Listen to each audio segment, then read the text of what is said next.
Hi everyone, so मैं हूँ Bhavna Batla from the wheel of fortune 369 से आप सभी के टैरो कार्ड रीडर। और आज हम चेकआउट करने वाले हैं आपके पर्सन के लेट नाइट थॉट्स और उनकी फीलिंग्स आपके लिए क्या हैं। ठीक है, क्या थॉट्स हैं आपके पर्सन के आपको लेकर, ये हम चेकआउट करेंगे। लेकिन उससे पहले अगर आप नए हैं, सब्सक्राइब कर लीजिए, बेल आइकन ज़रूर प्रेस करें ताकि आपके पास नोटिफिकेशन आए जब भी मैं कोई न्यू वीडियो पोस्ट करती हूँ। और हमारी इस यूट्यूब फैमिली का एक पार्ट बनिए। साथ ही साथ आप इस वीडियो को लाइक ज़रूर करिए अगर आप इस वीडियो को क्लेम करना चाहते हैं। और आप मेरा व्हाट्सएप ग्रुप भी ज्वाइन कर सकते हो, लिंक डिस्क्रिप्शन बॉक्स में है। हमारे प्रोडक्ट्स लेने के लिए, एनर्जाइज ब्रेसलेट लेने के लिए आप मेरी टीम से कांटेक्ट कर सकते हैं। मेरी टीम का नंबर इस वीडियो के डिस्क्रिप्शन बॉक्स में आपको दे दिया जाएगा, सो आप वहाँ से मेरी टीम से कांटेक्ट करके अपने लिए ऑर्डर कर सकते हैं।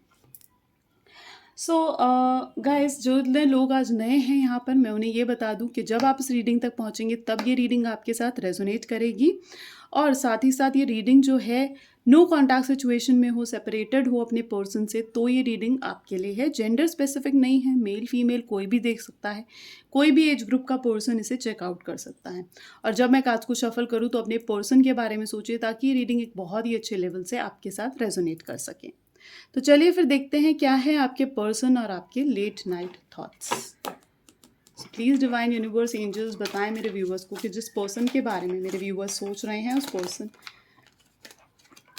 वो पर्सन आज देर रात किस एनर्जी में है, क्या कुछ सोचते हुए दिख रहे हैं, क्या फील करते हुए दिख रहे हैं मेरे व्यूवर्स के लिए। ओके, सो है 5 of swords, S of cups, 7 of cups, 4 of swords, और क्या है, एस ऑफ वैंड है, चेरॉइट, ठीक है,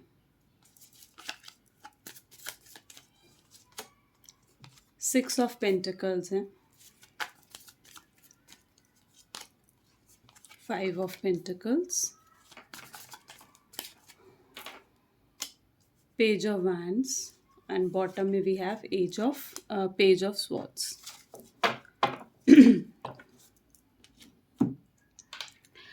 तो गाइज ये ऑल ज़ोडिएक साइंस रीडिंग है, क्योंकि यहाँ पे सारे ही ज़ोडिएक साइंस है। Gemini, Libra, Aquarius, Cancer, Scorpion, Pisces, Taurus, Virgo, Capricorn and Aries, Leo, Sagittarius.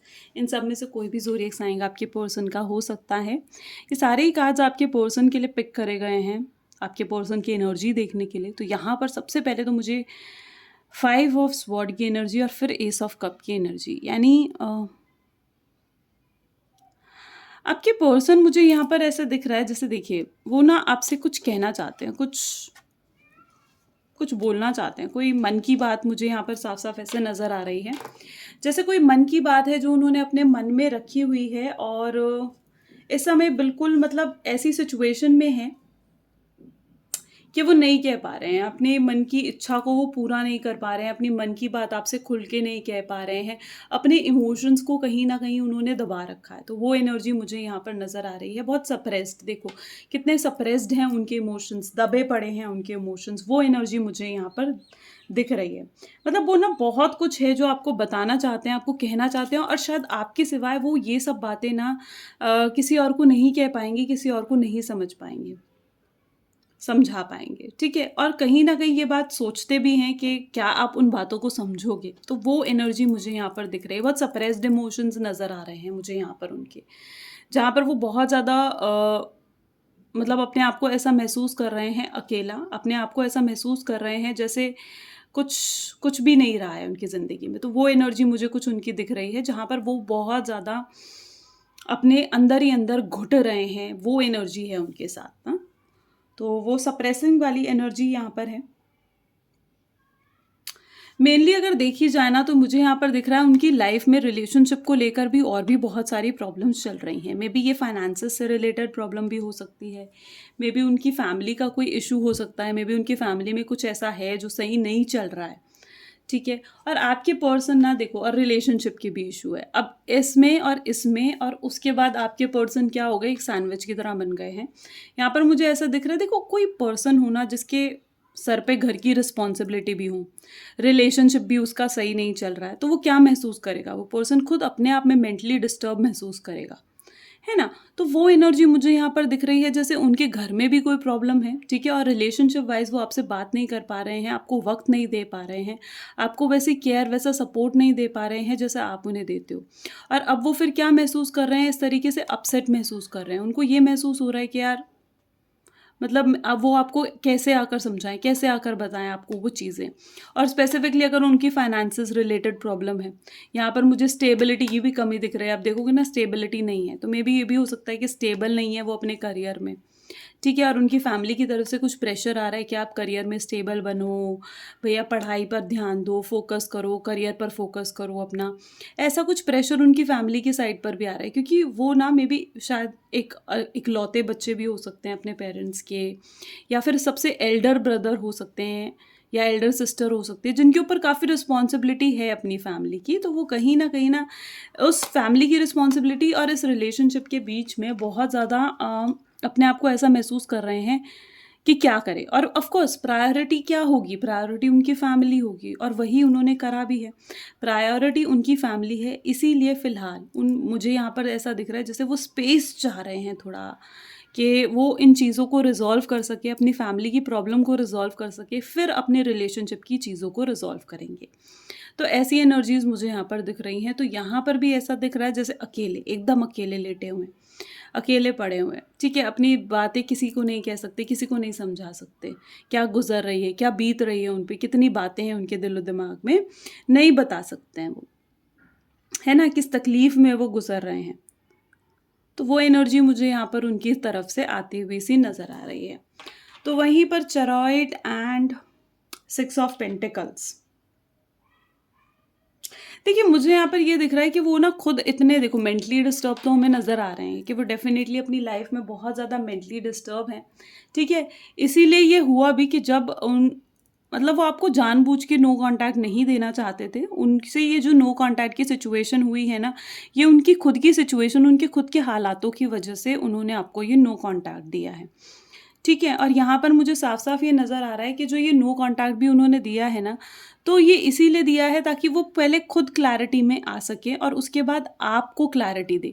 क्योंकि जो पर्सन अभी खुद मेंटली डिस्टर्ब है, वो आपको भी क्या क्लैरिटी देगा? यहाँ पर मुझे दिख रहा है जैसे आप उनसे कुछ एश्योरेंस या किसी तरीके की कमिटमेंट की भी डिमांड कर रहे थे, जो वो नहीं दे पा रहे हैं आपको अभी। ठीक है? क्योंकि अभी उनकी सिचुएशन वो है ही नहीं, तो वो आपको कैसे देंगे?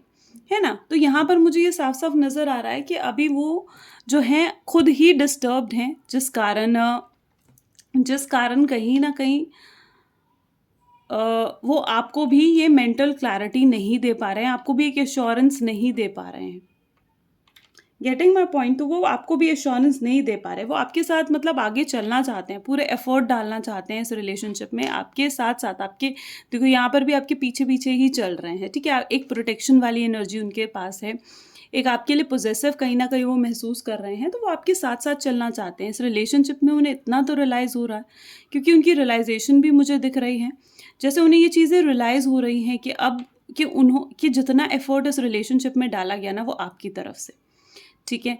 जितना एफ़र्ट डाला गया वो आपकी तरफ से था। आपने पूरे तरीके से एफ़र्ट डाला, लेकिन वो एफ़र्ट ही नहीं डाला उन्होंने, राइट? आप कोशिश करते गए, आप बार-बार उनसे पूछते गए कि यार आप कमिटमेंट कब दोगे? आप एश्योरेंस कब दोगे? कब आप घर पे बात करोगे? कब आप अपनी फैमिली से हमारे रिलेशनशिप के बारे में बात करोगे? लेकिन आपने ऐसा देखा कि कोई एफ़र्ट था ही नहीं, कोई रिलेशनशिप ऐसा था ही नहीं। ठीक है, कुछ उन्होंने ऐसा करा ही नहीं। तो आप भी कहीं न कहीं पीछे हट गए। मुझे यहाँ पर ऐसे नज़र आ रहा है जैसे आप भी कहीं न कहीं पीछे हट गए, आप आगे चले गए अपनी ज़िंदगी में। आपको लगा ठीक है, अगर ये पर्सन मेरा है तो अपने आप मेरे पास आ जाएगा, अपने आप मेरी तरफ आएगा। ठीक है? क्योंकि मतलब काफ़ी तकलीफ़ आपने भी झेली है, बहुत वेटिंग एनर्जीज़ आपकी लाइफ़ में भी रही हैं, तो काफ़ी तकलीफ़ ऐसी रही है जो आपने भी देखी है इस रिलेशनशिप में। और अब आपको ऐसा महसूस होता है कि इस रिलेशनशिप में ना एक जस्टिस आना चाहिए, एक सच्चाई आनी चाहिए।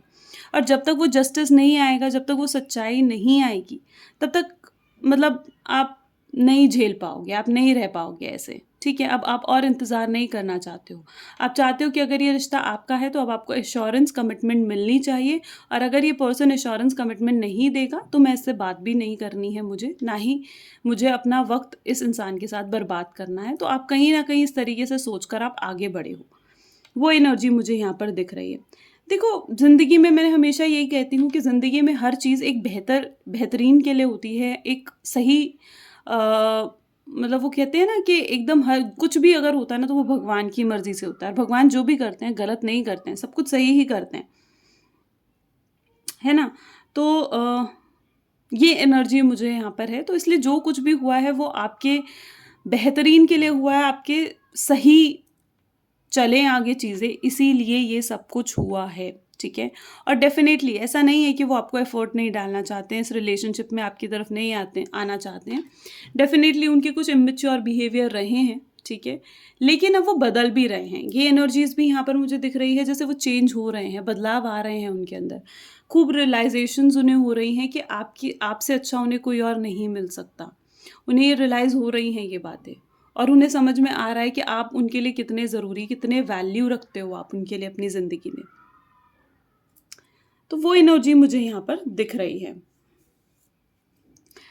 मेबी इस इंसान ने मतलब गलती मैं कहूँगी कि शायद किसी की भी हो सकती है, बट इस इंसान मतलब अगर फ्यूचर वाइज़ भी देखा जाए ना, तो या तो ये इंसान आपसे इस समय भी करंट सिचुएशन में भी हो सकता है कि आपसे माफ़ी माँग रहा है अपनी गलती के लिए, कि नई कमिटमेंट देने की वजह से, या फिर फ्यूचर में ऐसा होगा कि वो आपसे माफ़ी माँगेंगे, ठीक है? जो कुछ भी उन्होंने करा है, ठीक है? तो वो एनर्जी भी मुझे यहाँ पर दिख रही है, जहाँ पर वो आपसे माफ़ी माँगते हुए आपको नज़र आएँगे। और आप डेफ़िनेटली उनसे माफ़ करके उनके साथ आगे बढ़ोगे अपनी ज़िंदगी में, ठीक है? और आपको जो आप क्लैरिटी भी चाह रहे हो, जो आप क्लैरिटी सीक कर रहे हो ना, वो भी आपको डेफ़िनेटली इस पर्सन के साथ मिलेगी। बस इस समय ज़रूरत है कि आप थोड़ा सब्र रखें, थोड़ी आप शांति रखें, क्योंकि उसी से चीज़ें जो है वो रिज़ॉल्व होंगी।